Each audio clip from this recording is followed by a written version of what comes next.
Okay, live streaming had cut off temporarily. My computer shut down, and we're back live streaming.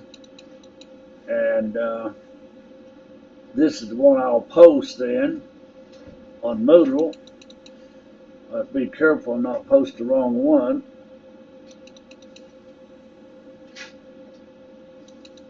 Okay, guys, have you noticed on your Bluefield State web page to evaluate your instructors?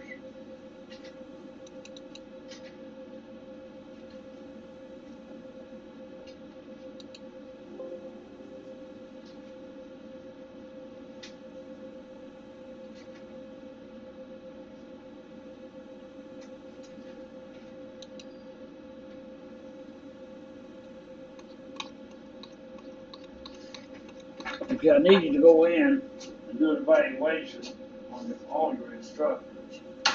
Some of our classes are small, and it's important that all of you do that. If just two students rate the instructor, that's not a good overview of any kind. Uh, I was in office one time, and some of our students still put comments on our evaluation, and they're welcome. Tell us what we're doing right or what we're doing wrong. It doesn't matter. Um, I don't think anybody's ever been fired up here because of evaluations. Well, some should have been. As the community call it, evaluations, we got a raise if they were good. So forth. But up here we get no raises or anything. We have to have an evaluation. I was in the office with an instructor one time, and he taught business math, and one of his students, I guess it was a female, uh, could have been a male, but anyway, wrote on his evaluation, Mr. Judkins would make a better lover than a teacher. So his dean saw that, and the vice president saw that. Anyway, probably was not flattery. Uh, okay, let's look at problem 3. All these bank reconciliations are the same. Uh, just a quick review of a bank reconciliation. What do we do with outstanding checks, Jacob? You deduct it from the bank or the books? Right. What do we do with a service charge, Fraser? Deduct it from your books. Deduct it from the books. What do we do, Vaughn, with deposit in transit? Deduct it from the bank's balance. And Anthony, what do we do with NSF check, a bad check?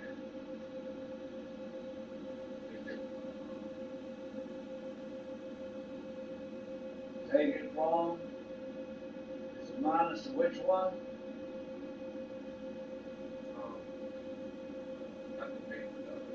Books. It's books.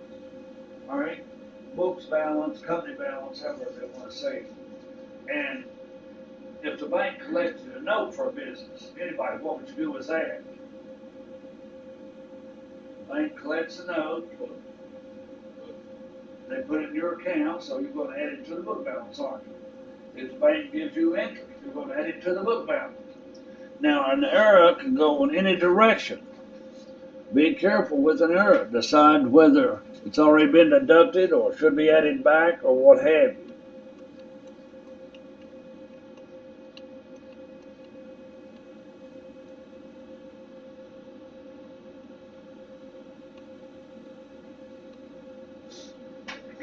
All right, here will be problem 3A. You should have worked this one.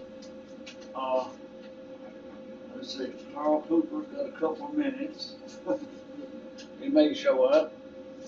All right, here you have a bank balance of 388. You add a deposit and transfer 42.5. Bank error and charge and check as 420 instead of 240. The bank made this mistake, and you've got to add back 180. Now, this is a minus. Plus, plus, minus. Outstanding checks.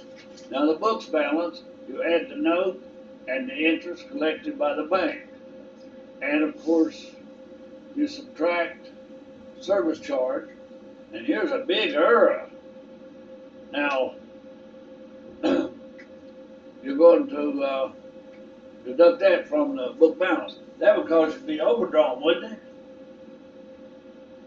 You only subtracted out a couple $100 here, or 300, whatever it was, when you should have subtracted out over 7,000. That would cause you to be overdrafted. So that's called a bad error. An error that don't cause you to be overdrafted is a good bad error. Okay. Well, ways to look at it. Now we make journal entries only for the bottom portion. Now, folks, your exams would be 50 multiple choice. I can grade them fast that way on a Scantron. Now, 50 multiple choice, you'll still have to know how to do a bank reconciliation. You may have to do one to answer a multiple choice question. So you'll still have math on the test, of course. You'll still be calculating interest rates like from chapter 9 or depreciation from chapter 10. So these 3 chapters are not hard. My worst student at 9 caught on to chapter 9 and 10 pretty easy because we had to rush it up to cover some of 9 and 10. We only have one more class meeting in my 9th class.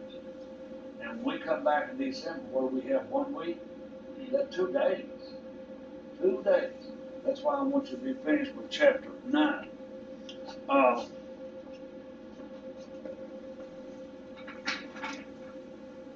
All these folks who are absent today, I hope they've got good reasons.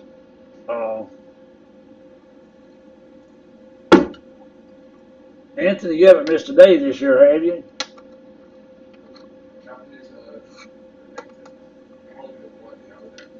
Yeah. Jacob, you haven't missed a day? I missed a day earlier. Yeah, you might have missed a couple. And Fraser, you haven't missed a day, have you? Missed one. One. So Fraser and Anthony, I guess, have the best attendance. Devon, you missed 2 or 3, didn't you? 2? Okay. But anyway, when you did 10-point bonuses, you missed no days, 1 day, or 2 days. So we'll get all those bonuses together before the exam, or the last day next week. All right. Anyhow, attendance is important, and next semester you can sign up for in-class or for the Moodle type thing, the live streaming. So if you sign up for in-class, you need to be in class. Okay, but the entries for the bank reconciliations from the books. Now, the bank collected cash and interest. We added to cash, credit notes receivable, and interest revenue. Now here, we should have taken out $68.40 more on accounts payable and credit to cash. $145 is a miscellaneous expense or service charge expense. So we debit cash and we credit cash from the books part. Now, the only other thing we had in this chapter was petty cash. And how do we set up a petty cash fund? What do we debit? And what do you credit? Cash. All right, that's all you do. Now, after the month goes by, we replenish the petty cash fund. We'll debit like supplies, we'll debit miscellaneous expense, selling or general, or whatever. And we credit cash. Now, if whoever is in charge of petty cash lost $5, where would that go in your journal entry? Cash short note. Cash short note. Okay, that's a debit. Just like in sales, if you had cash of $1,000 and sales of $1,010, you're short $10 somewhere, aren't you? So either debit or credit cash over short. If it's more, credit. If it's less, debit. More is a revenue, less is an expense. Okay, from there we go to chapter 9, folks. And in chapter 9, we're going to practice a lot of stuff. We're going to practice a lot of stuff today. And before the period's over, we're going to even take a quick peep at chapter 10. I'm going to breeze through chapter 9 PowerPoint. Now, I mean breeze through it because we've already looked at it somewhat.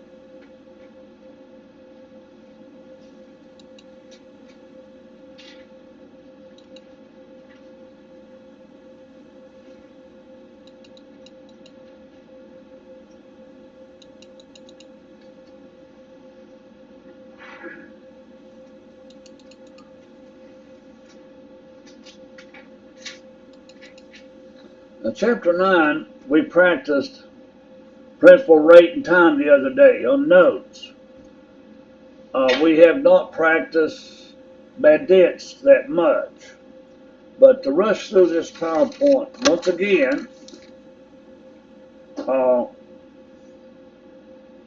notes receivable is one of the big topics in this chapter. And finding the interest and the maturity value and the maturity date. Now, you can have other receivables. I want to go by the bad debts. I want to go straight to notes. Now, we may have looked at this note the other day, we may not have. But how much is the note for? What's it for? 2,000. All right. And what's the interest rate? 10. And how many days is it good for? I mean, it's probably hid right here. Is it a 90-day note? 90. All right, it's 2,090 days, and here's the interest. Now, find me the interest first off on that note. Find the interest on a $2,000 note, 10% for 90 days.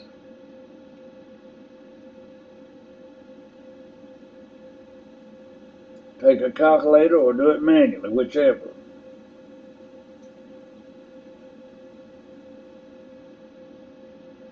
Do you know how to do that, Devon? Okay, now Anthony, you know how to find the interest on that note?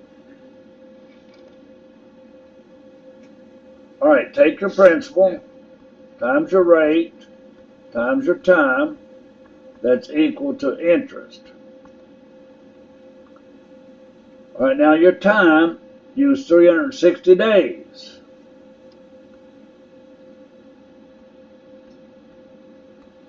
$90 over 360 is your time.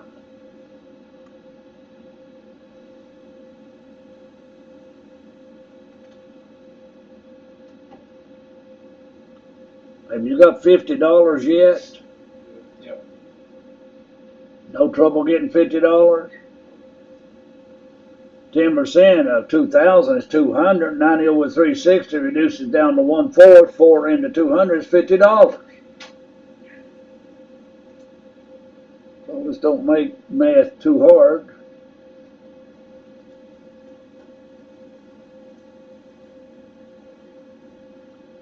All right, now, what is the maturity value of that note? $2,050. What is the maturity date of that note? June 14th. All right, value, let's see. What is today's date? March 16th? All right, 90 days later is June 14th. So you should have taken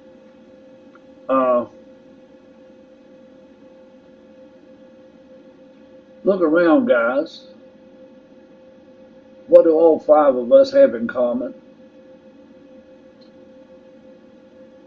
Besides being male. What? I was going to say what you just said.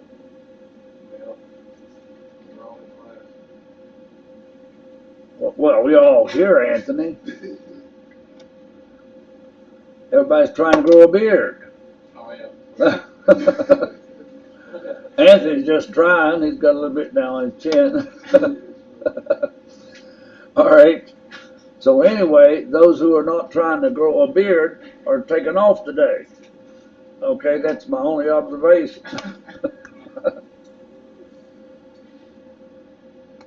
All right, so that's a note. And they give you this calculation here for 90 days. So what is today? Today is November what, guys? 21st. 21st? Yep. 19?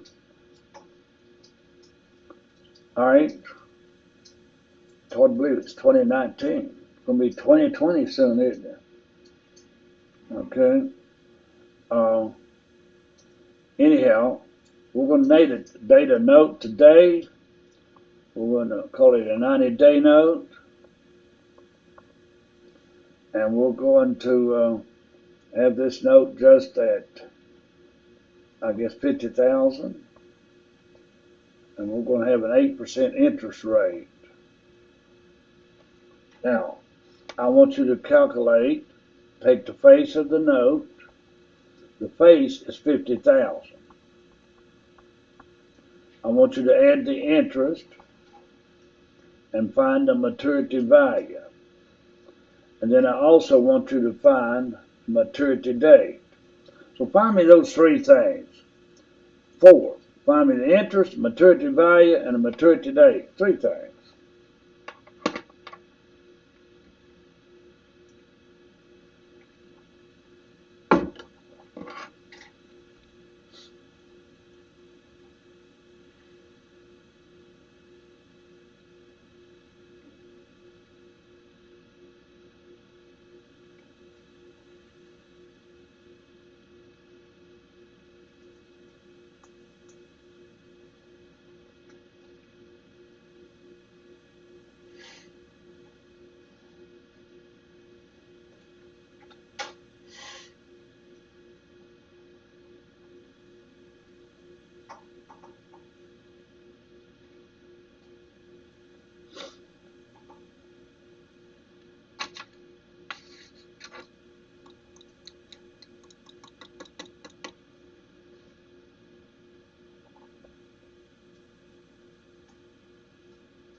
Is your interest $1,000, guys?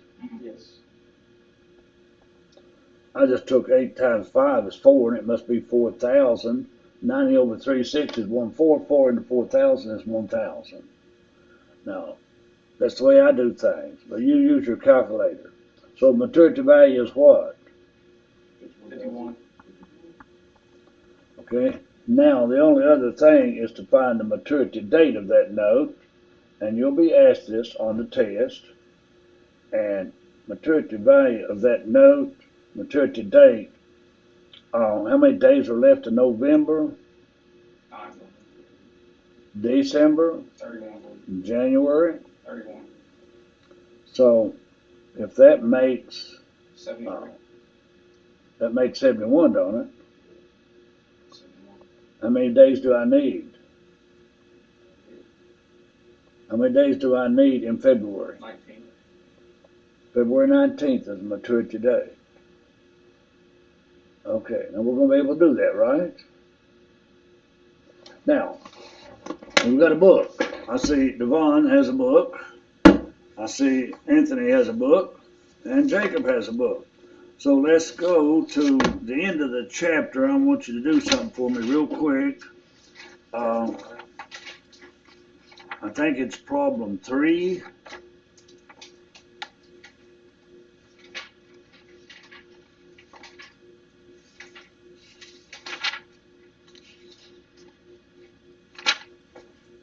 No, it's problem 4. All right, we're going to go to problem 4A, page 478. And Fraser will do number 1, Devon number 2, Anthony number 3, and Jacob number 4. Read the instructions. Determine for each note the due date and the amount of interest due at maturity. Yeah. All right? You've got a note apiece, so take a minute.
Come in.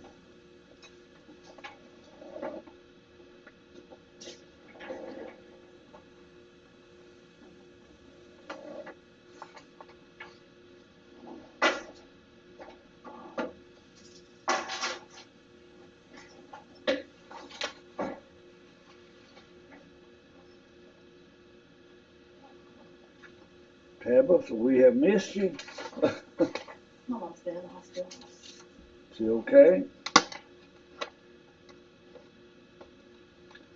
All right, we're working on a little exercise, chapter 9, Tabitha. We're going to go to that problem and see how everybody has done on their particular one.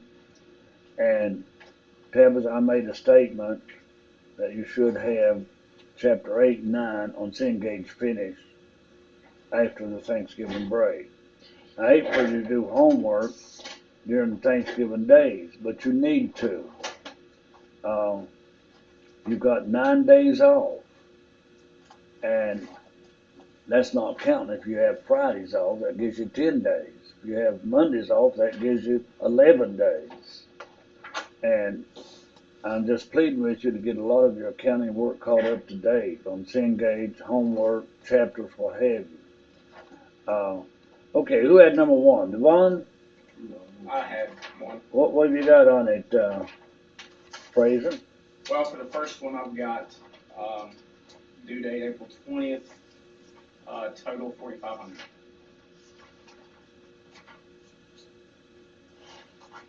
All right. Wait a minute. Is that 3A?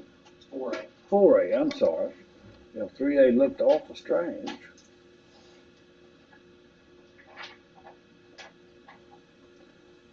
Something's funny about my solution. Did you get April the 20th? Yes. All right, what did you get, Devon? Huh? What due date did you get? We had, okay, so DJ and I, he did like the number 2 instruction instead of like the number 2 on the chart. Oh, Like I was doing all the 1 through 6, and I got through the first 2.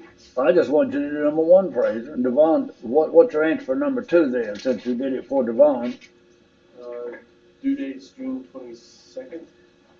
Okay, stop right there, man. Antonio, what's your due date? My due date is November 2nd. And what's your due date, Jacob? I got January 4th. Well, guys, those don't look good. I know these first 2 look good. If these are the due dates, it's not going to let me do a pen either.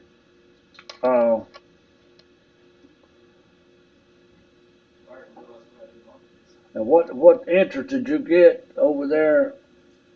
For the first one, Yeah. I got 500 in interest.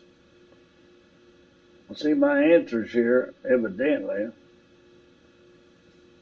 on number 4, they're all screwed up here. 500. What'd you get for the second one? 360. Anthony, what'd you get? 840. And what'd you get? All right. You got the interest in, didn't you? But a couple of you need to check your due dates. November and December nobody had those that you should have. I figured out what it was, so I was off by a month. I did from October to September. All right. Be careful, okay? Now for these days, you can have a counter with you if you wish. Okay, now on this chapter, I want you to have problem 3A done for homework. You got 11 days.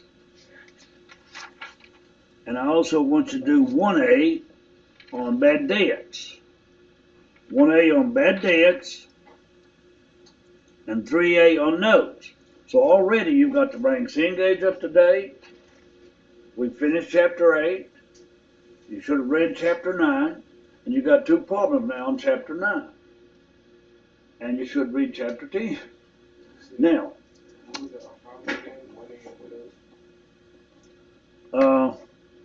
problems 1 and what? What was the other problem? 1A. 1 and 5.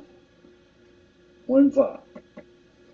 Okay, now I need to go back to the first part of this chapter and spend a little time on it. Now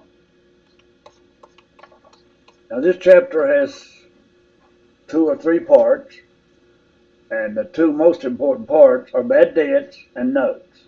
And we did have a turnover in there, which we looked at the other day, but we'll look at that come Tuesday. So Tuesday, when we get back, we're going to have to wrap this chapter up 100%. We'll have to work some on 10. Then Thursday, we got to wrap up 10. And then that's it until we have the exam.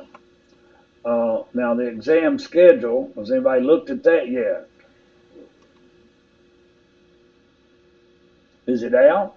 It should be on your web page. Just haven't seen it. All right, we can look at that next week.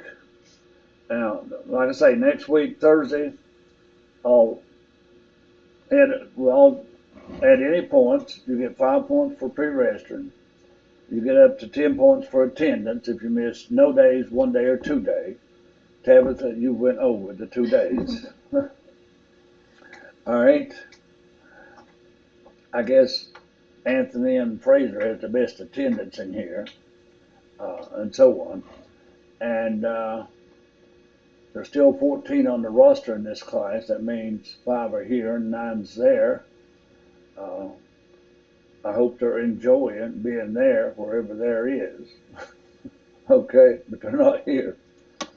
Okay, not notes receivable, but I need to get all the way back to bad debts. All right. Tabitha, do you owe anybody any money? Let's do that one. You owe student loan? I don't know yet. You will, won't you? Because you don't pay that, they do everything they can to get it though, don't they? If you don't pay it, it's a bad debt expense. I guess that's government, isn't it? Mm-hmm. Fraser, you owe anybody a car payment or anything? No, I don't have a car payment anymore. Just student loans. Yeah. Anybody got a credit card?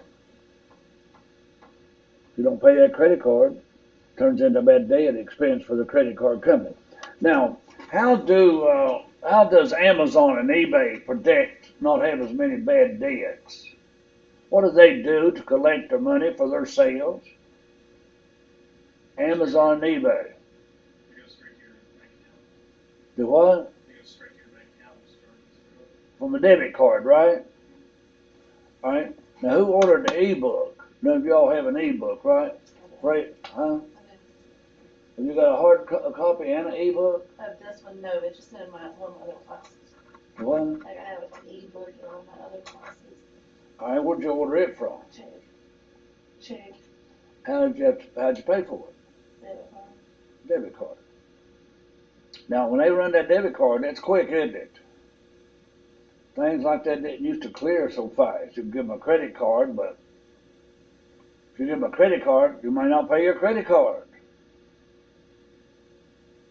Now, there's a lot of companies out there trying to trick you, too, to get your card number, and you got a 7-day free trial, and they hope you'll forget it, and they'll charge your card $30 or $40 for next month's service, which you don't need or want. You just want the 7-day free trial. So be careful stuff like that. That's throwing money away. All right. So bad debts, companies do have them. Okay, now we've got 2 methods. The easy method is the direct write-off method. The other method is the allowance method. Now, under the allowance method, there'll be 2 situations. Now, the direct write-off method is easy. Debit bad debt expense and credit accounts receivable. But now, these expenses, they say May here. Maybe that was May of 2019. But you could have had the sale in 2018. And the accrual basis of accounting don't believe in this method. They like the allowance method. Now this method, if somebody decides to pay you, just reverse that entry and take their money, as you normally would.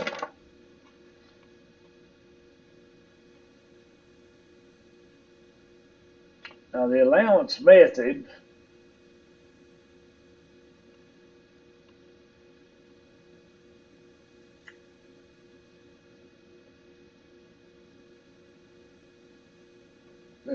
that's not what I want. The allowance method, I must have missed it. You got to set up an adjusting entry. Here it is. And you still have to debit bad debt expense. But you're doing this on December the 31st. It's an adjusting entry.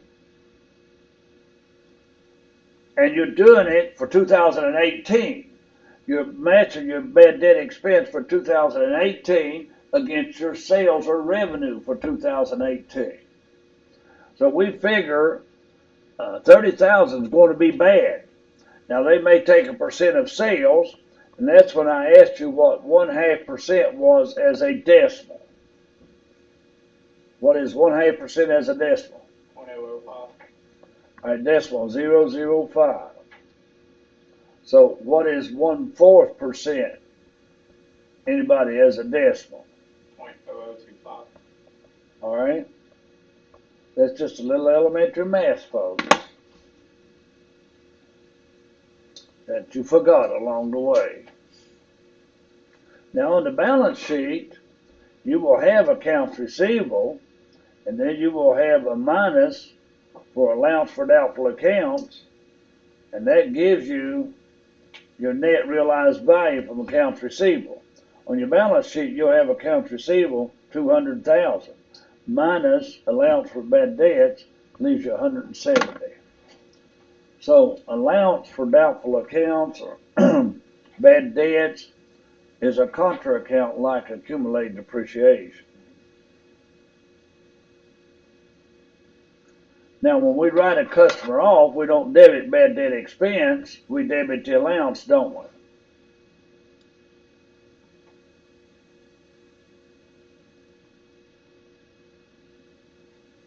All right, if that person decides to pay you, reverse it and take their money. Now, looking at one-page entries, here's the percent of sales method that I mentioned.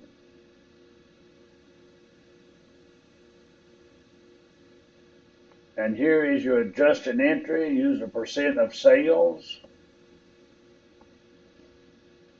Debit bad debt expense and credit allowance. That's an adjusted entry at the end of the year. That's under situation 1. The allowance method, situation 1. And that is percent of sales method is situation 1. You don't worry about what balance is in the account. Now here's situation 2.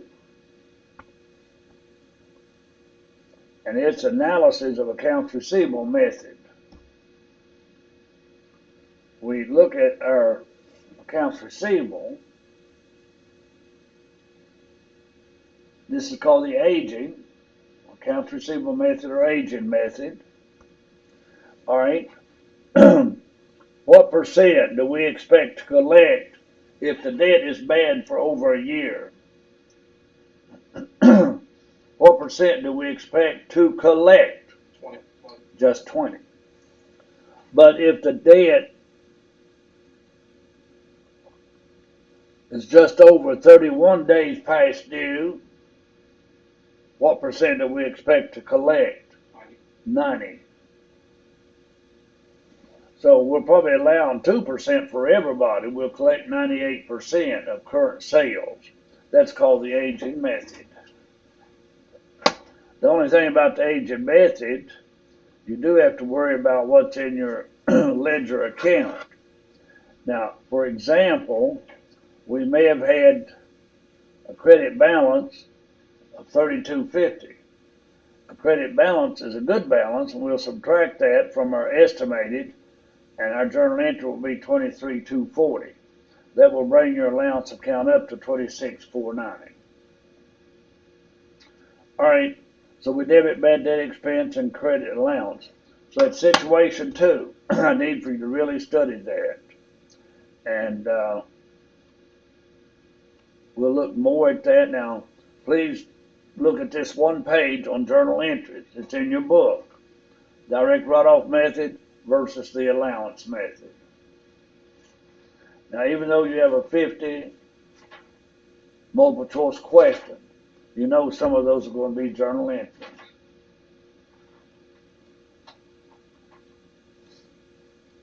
Now, the last thing in the book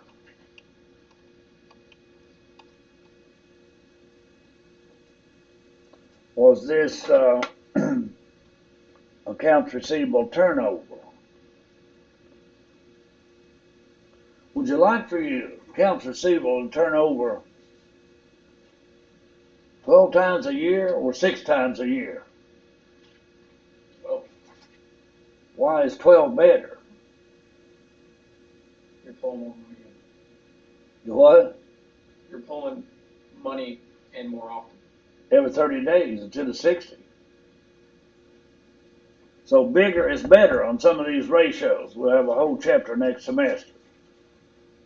In golf, what is better, bigger or smaller? Small. In basketball, Anthony, what's better, bigger score or smaller score?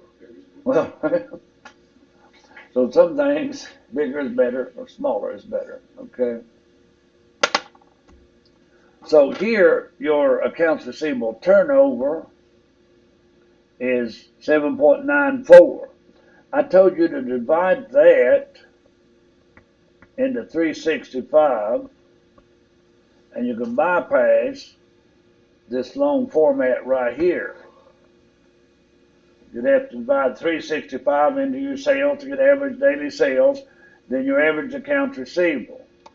But if you do what I told you to do, you're still going to come up with something like 45 something days. You're collecting every 46 days.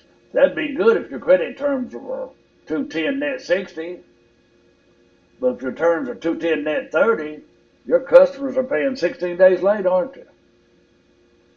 So that's a wrap up on chapter 9. You've got a couple of assignments. So we'll finish 9 Tuesday when you get back. All right?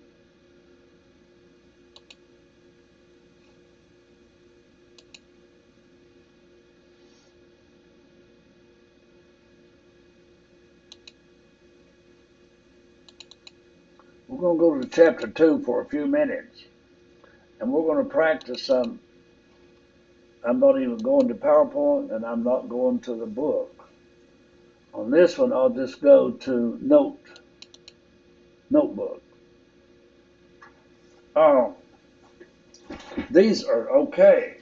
You know, I can switch to PowerPoint, or I can switch to a solution. I can switch to a notepad. I can bring up forms on the internet. I do that in taxes. So these are pretty good. Devon, what did your teachers use when you were in high school, which wasn't that long ago? They use a blackboard, a whiteboard, a computer. After like towards the end of the year, like senior year and stuff, they would start using computers a lot more, and like PowerPoint and stuff. But like at the beginning of high school, they used like chalkboards and blackboards and stuff. In high school, you still had the blackboard. Then, Anthony, what you have? Your teacher. Like you use smart. Actually, we had laptop, tablet, and we had smartboard. Okay, a smartboard. Teacher used a smartboard. Most of the time. Things have changed.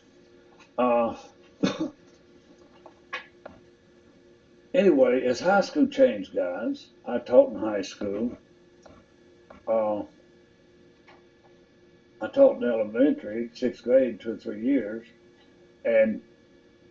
but now I guess I hear that 6th and 7th graders, they try to grow up faster now. They're eating too much fast food with all those hormones in them, and makes these little girls, Tabitha, when they get 12 and 13, some of them get more crazy, don't they? Probably more of a problem back. My little sixth grade girls, they were scared to death of a male teacher. But in high school, now, judging from what we're getting here at Bluefield State, high schools have lit up on what you have to do. Now, did y'all find high schools easy? Yes, absolutely. It was a breeze. Did not get prepared for I've got a little third grade grandson. He goes to a private school. He has 3 hours of homework every evening. I never had 3 hours of homework in my life. But our school's letting up, I guess. You just verified. I feel like they are, because every year the students seem to be less prepared. It's not your all's fault. It's the system's fault. All right. Now that puts a burden on us. My burden is, if you get a C average, you should be able to go out there and do some C work in accounting. And if you get a C average, if you want to major in accounting, you at least have some background. Some of you, if you're majoring in marketing or management, you just want to get through accounting. That's okay too. It will benefit you more in the future than you realize today.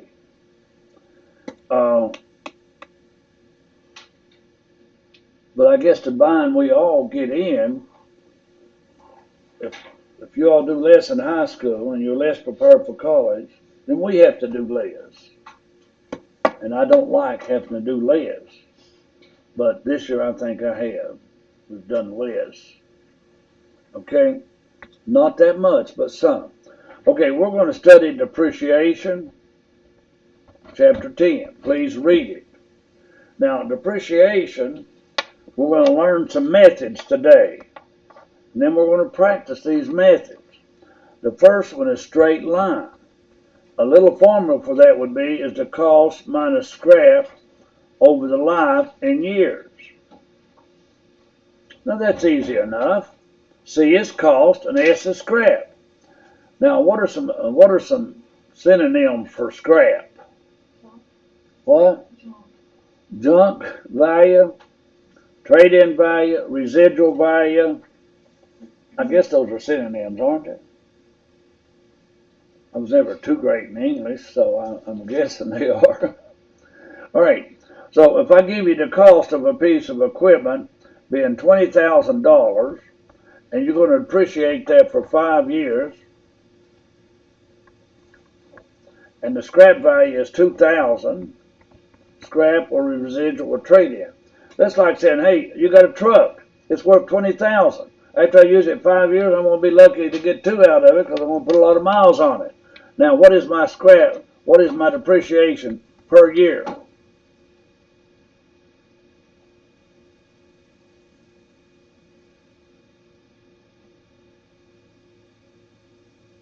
$3,600.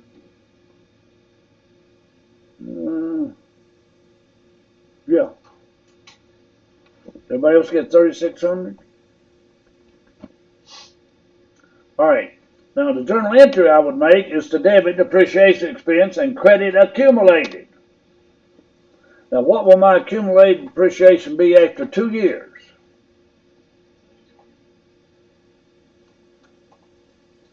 How much? 7,200. All right, now after 2 years, what would be my book value?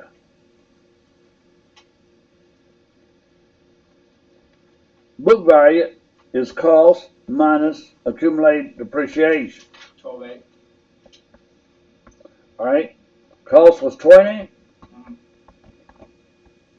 Jacob said accumulated depreciation 72. That's 3,600 a year for 2 years. And Fraser says 12.8. and those look like good numbers.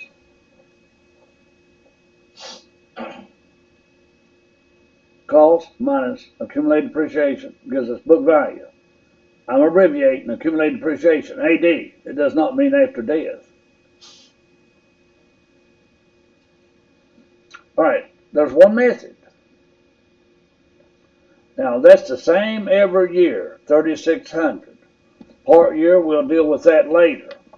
Now another method is called double declining balance. You double the straight line rate. Now in that case, 5 years, what percent is that a year? What percent is 5 years? What percent a year? 20. All right, 20 is correct. How'd you get that appraisal? 1/5 is 20. 1/5 a year, right? Well, you divide 5 into 100, can't you? Because when you divide 5 into 1.00, it's decimal 20, which is... All right, Jacob, 10 years, what is your rate per year? What? You're just dividing 10 into 100, aren't you? Devon, 3 years?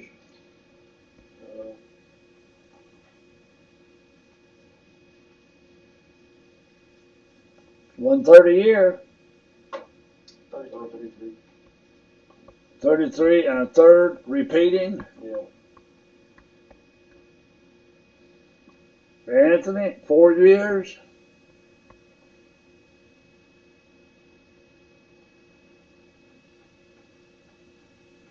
What's 4 into 100? 25, isn't it? All right. You know how to get these percents. Now, to look at a couple more of them,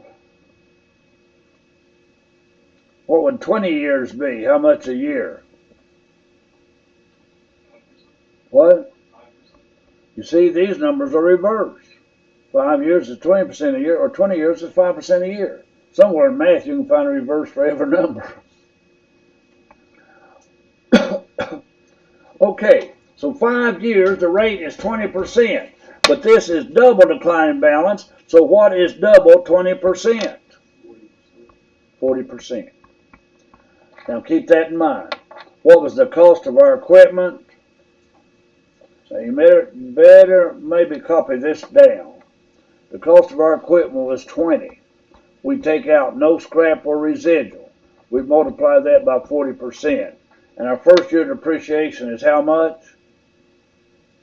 What's 40% of 20,000? 2 fours is 8. 8,000. Yeah, 2 fours is 8. Always has been. All right. I really hate that y'all have to grab those calculators so much, but that's okay. As long as you can get an answer. Now, you got to find the book value at the beginning of every year, which is 12,000 the second year. See, this is year 1, this is year 2. So what is 12,000 times 40%?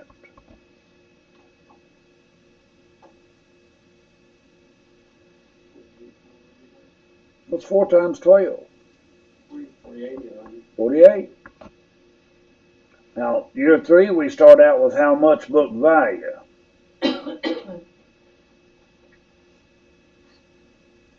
Is it 72?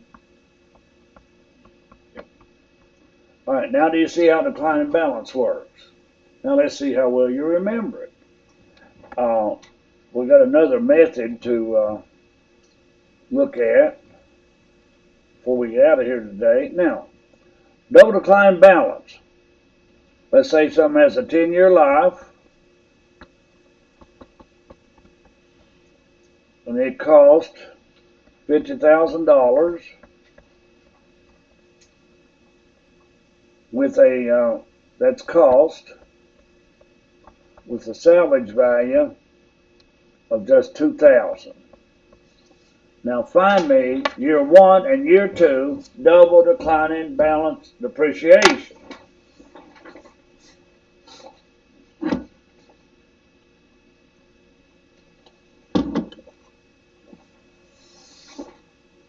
But now, folks,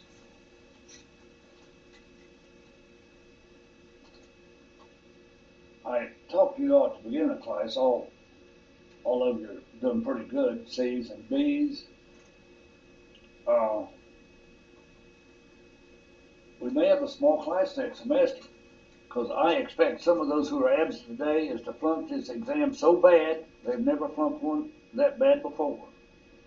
They're not here to practice or do, or they may not do Cengage or whatever. But I predict they're going to fail this class unless they really step on it for the next 2 or 3 weeks.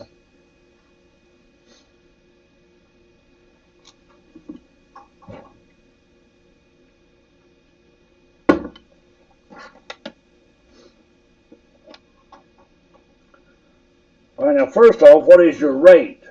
10 into 100 is what percent a year? 10%. But we're going to double that, makes how much? 20. All right, we don't worry about scrap value, so we multiply 50,000 by 20.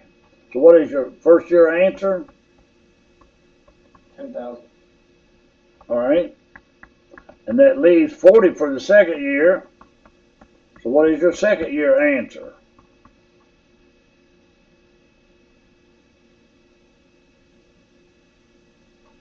Two times 4.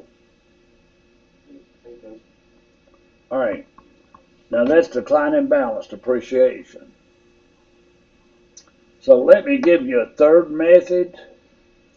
This is used for depletion.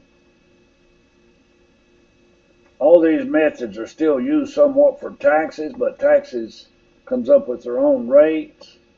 This one's called a units of production method. Units of production. Now, a factory, a machine produces units, right? But units could be miles. We can depreciate a truck by the miles on it. We can depreciate a bulldozer by the hours we put on it. So a unit might be hours, miles, gadgets and widgets. All right. Your formula is the same thing. Units of production method, I'll call it up, is equal to cost minus scrap over the life in units. That's why I put Y or U. So we're going to take this $20,000 item with a $2,000 scrap, and we're going to say life in units is 100,000 units. So now you tell me what my depreciation is per unit.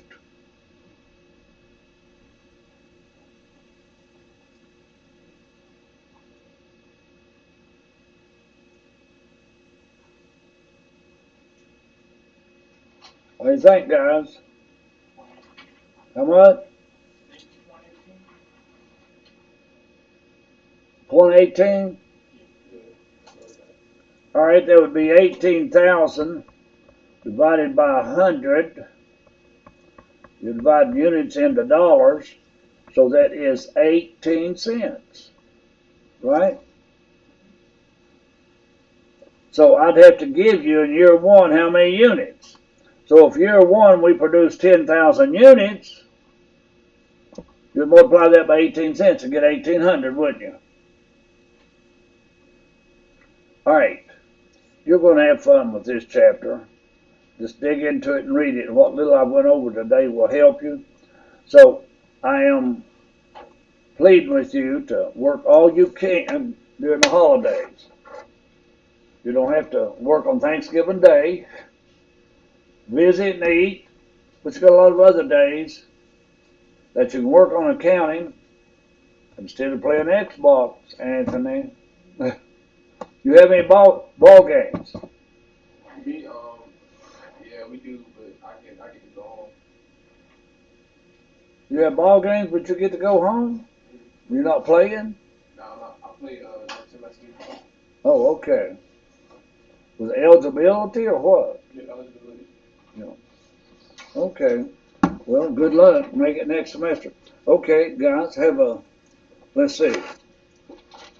Figure this out and you can go.